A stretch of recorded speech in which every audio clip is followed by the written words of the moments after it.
ចាបងប្អូនណាខ្លះកំពុងតែជួបប្រទះបញ្ហាបែបនេះអានេះប្រភេទសត្វល្អិតហ្នឹងវាចេញមកពីតាមសេហ្វុងនៅក្នុងបន្ទប់ទឹកបងប្អូន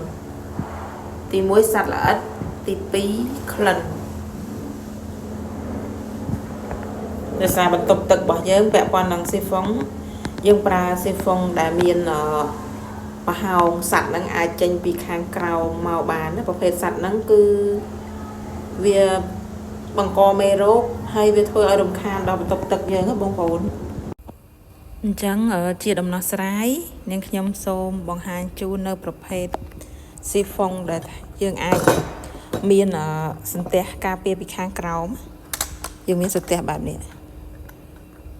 បិទជិតបែបនេះគឺ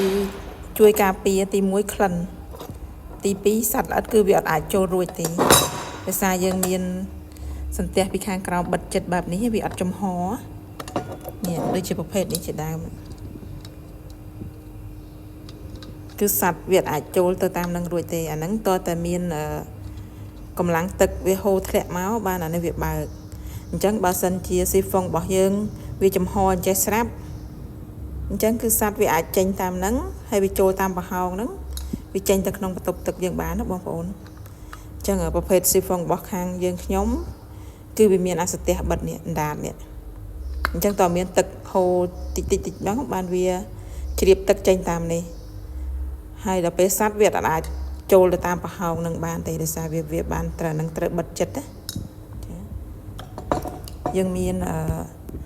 ច្រើនម៉ូដច្រើនជម្រើសសិតតែជាប្រភេទដែលមានសន្ទះបិទបែបហ្នឹងទាំងអស់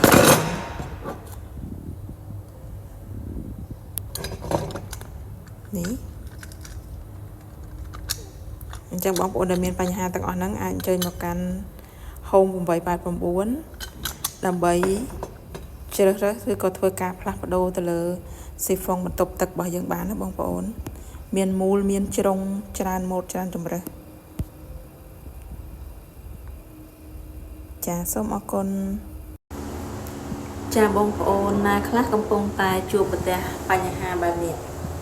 អានេះប្រភេទសត្វល្អិត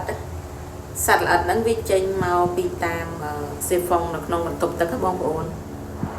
ទី1សត្វល្អិតទី2ក្លិនដោយសារបន្ទប់ទឹករបស់យើងពាក់ព័ន្ធនឹងសេហ្វុងយើងប្រើសេហ្វុងដែលមានប្រហោងសត្វហ្នឹងអាចចេញពីខាងក្រោមមកបានណាប្រភេទសត្វហ្នឹងគឺ